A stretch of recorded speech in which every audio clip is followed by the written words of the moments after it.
Being a barmaid in the Angel's Share, Mondstadt's most famous and lively tavern, was very close to being an honor. After all, not everyone was hired by its owner, the elusive Master Dielu Krogvindre.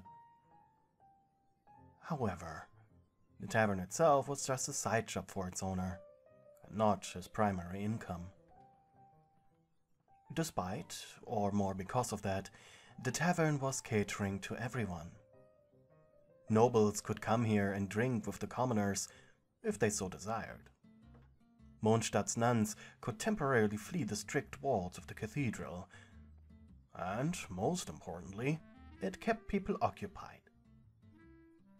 In a way, this tavern represented freedom in its own unique way. As the tavern's #1 barmaid, you had served many customers. With thanks to the death stares Dielu gave any person looking at you the wrong way, always treated you with kindness and respect. However, there was one customer who had always been on your mind, since he first arrived shortly before the Storm Terror crisis began. Venti the Bard. A strange young man indeed, whose humor was only outshined by the sheer amount of alcohol he could consume before passing out. You had spent hours observing him. It seemed as if he lived mostly off of donations and won bets. Whenever the establishment was about to close, he was either thrown out by Dielu or a Knight of Favonius. And then he would just vanish. You had never seen him leave or enter a house outside of the cathedral and the Angel's Share, and you wondered, was he homeless? Venti had always been kind to you, and in a way you were actually becoming attracted to him. It was late, and Dielu wasn't here. The usual Favonius Knight was also not present. Only you and the passed-out bard. Vigorously you were rubbing by now very clean and polished glass with a clean rag. You were unsure of what to do. Occasionally the bard would hiccup in his sleep, but it was never enough to wake him from his stupor. Gently you tapped his outstretched hand. "Venti," you spoke softly. "Venti." He didn't react. If it wasn't for his slowly rising and sinking body as he breathed in and out, you would have declared him dead. Should you throw him out? You tiptoed. It felt wrong after he treated you so well. A clank suddenly disturbed the silence of the room, and you suppressed a frightened shriek. His lyre had dropped from his lap onto the ground. You scratched the back of your head. Even that didn't wake him up. You could not leave him here. By the Archons, leaving this man alone with all the alcohol in the building, it would ruin the establishment for sure. And even if nothing happened, it was still a risk not worth taking. So you bit into the sour apple. Quietly you went from behind the bar to his side and poked his cheek. "Hey, where do you live, Venti?" you asked. He grumbled in his sleep. "What was that?" When he didn't answer, you poked again. "Where do you live, Venti?" The least you could do was bring him home, right? He mumbled something. It sounded like windrise. You furrowed your brows. What in Tevat was he talking about? Did he pitch a tent there? But he was so fragile looking. Surely he'd have an actual house, right? Slowly you inhaled, then exhaled, as an idea began to brew inside your head. Just to be sure, you asked one last time.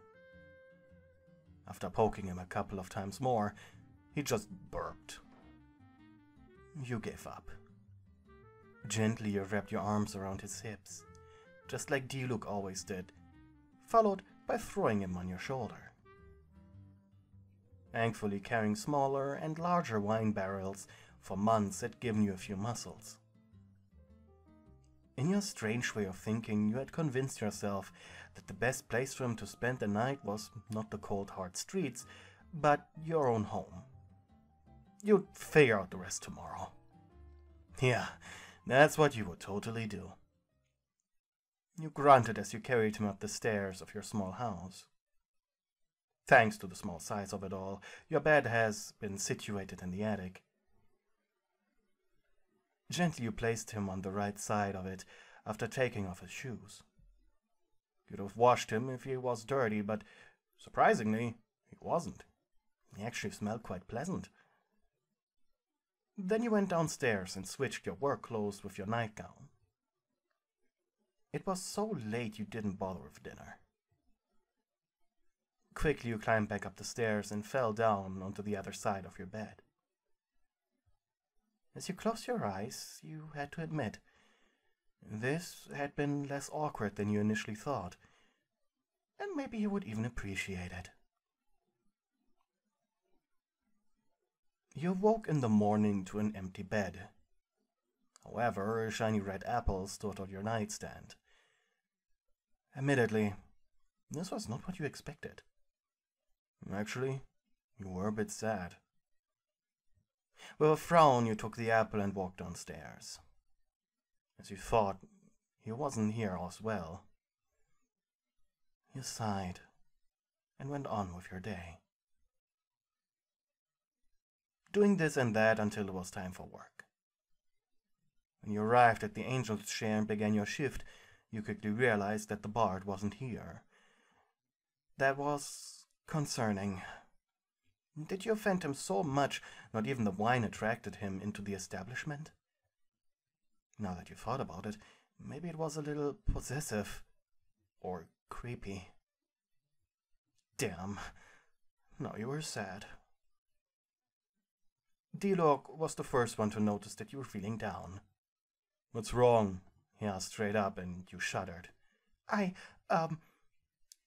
worried about Venti, you said after a moment of fidgeting and being unsure of what to say. Oh. Did your meeting not go as planned? You blinked. What? He was here earlier talking about meeting you at Windrise. I called him insane and that it's too dangerous, but D-Log shrugged. Then he said, hell, take care of it. I thought he told you. It sounded like that. You're feeling quite mixed about this. To be fair, in a way, he did, but... Yeah, he sort of told me. You blushed heavily. D-Log inhaled and then slowly exhaled, deeply annoyed at the entire scenario. Just go, he sighed. I can handle tonight alone. You furrowed your brows. Why are you doing this? D-Log leaned against the table.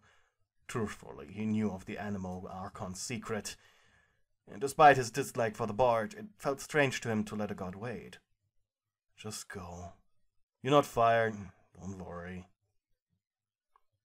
You practically fell out of the building as you rushed outside, not wanting the bard to wait any longer. The old road was free of any people. Most Mondstadians were busy within the city's walls at this time of day.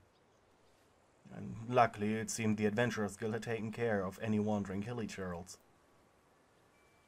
Once the large tree of Windrise came into view, you heard the quiet melody of a lyre in the distance. The bard was still here, which made you feel more at ease. Venti watched your approach with a smile, greeting you as he walked up to him. Have you seen my apple? He said. You nodded. Good. Do you have it with you? I'm starving. All color left your face. You had eaten it already. But then the bard snorted. I'm kidding. You should see your face right now, he said. I actually wanted to ask you something else. You nodded carefully. And, well, I have noticed you've been giving me more attention than others. By attention, I mean positive attention, of course. Blushing, you scratched the back of your neck. So, the reason I asked you to come here is, I was wondering if you got a crush on me. Your blush intensified. You weren't even sure if what you felt for him was a crush, but, well, you did come here. And he got straight to the point, which was something you could appreciate. And then again, you did let him sleep in your bed. Why do you ask? Came your voice, almost sounding like a squeak. He gave you a toothy grin.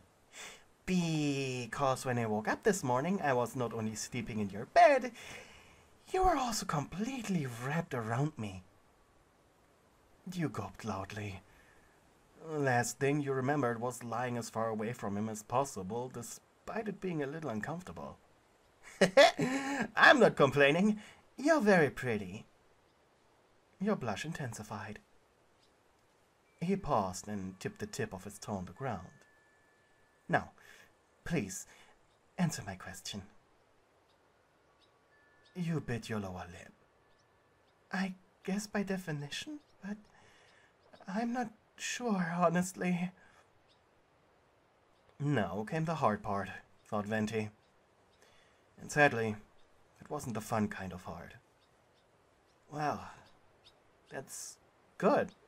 Or bad. Not so sure.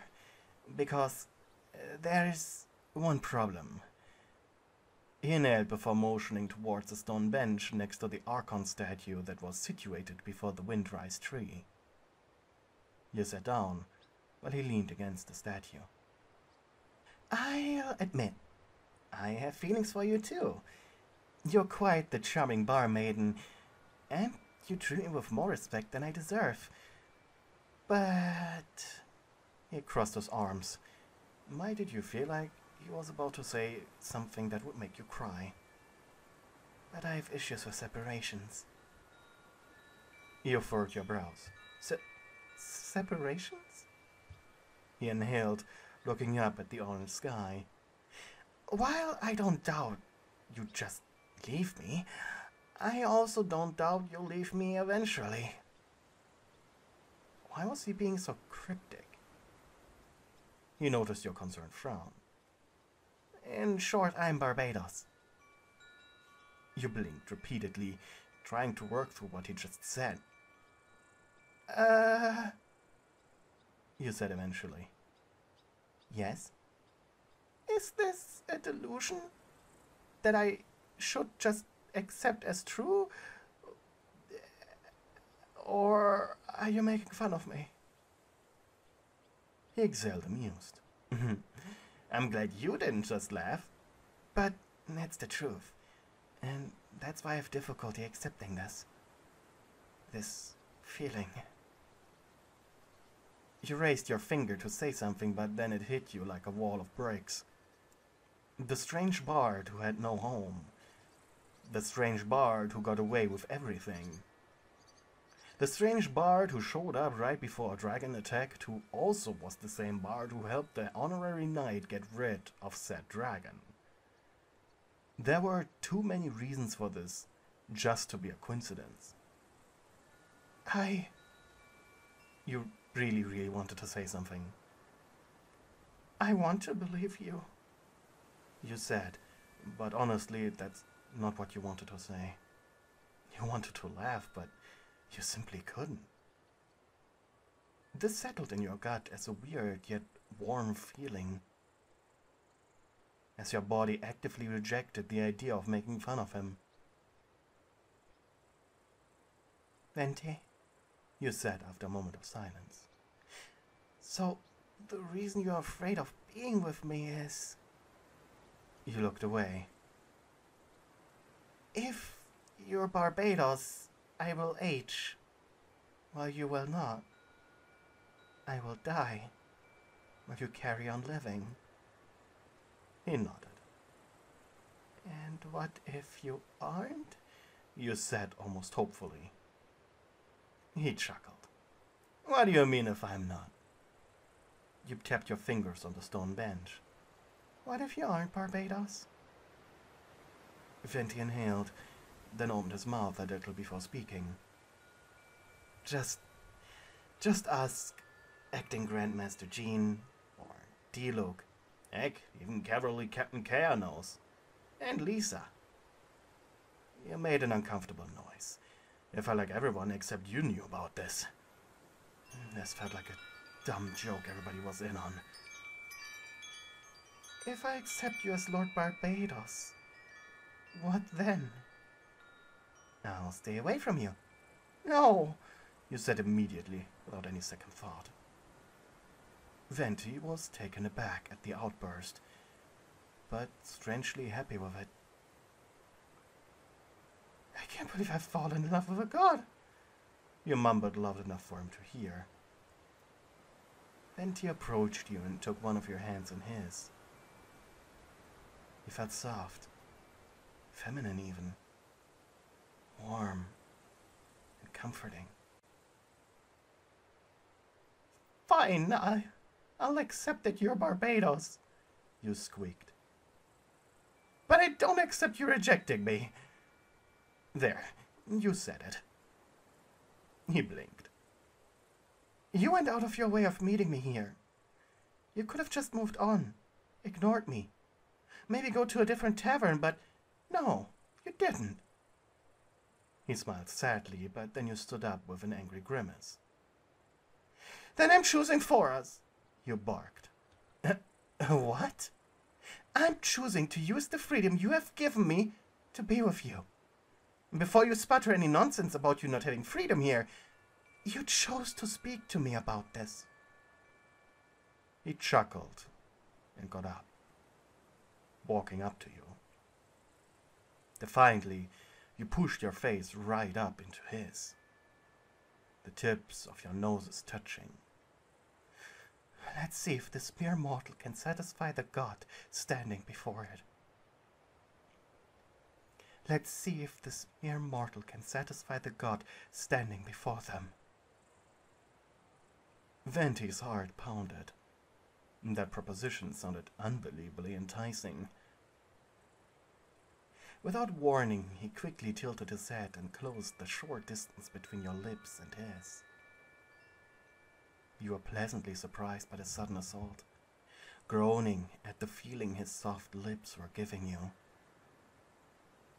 Forcefully you took hold of his hips, pushing him closer to you.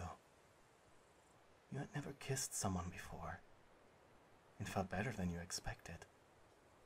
And it was louder. The noise of wet flesh, your groans and his moans, and the feeling of his breath tickling across your skin. It filled you with a carnal feeling of longing, as if after this you needed more. Your brain going into overdrive. He separated from you to say something, and instinctively your head shot a few centimeters forward.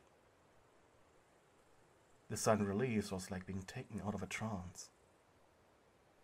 Well, he grinned. Then allow me to propose something. He spoke. We are going to make lots of precious memories together. You blinked. Okay. Memory is so precious, not even an endless supply of wine will suppress them. Wait, what was he saying? Were you the bad guy here? Let's go, he said, taking your hand and starting to walk towards Mondstadt. On second thought, maybe it would have been better for him to not be with you. You were the selfish one here. But neither you or him could deny that for at least a little while he could truly forget the woes of the past.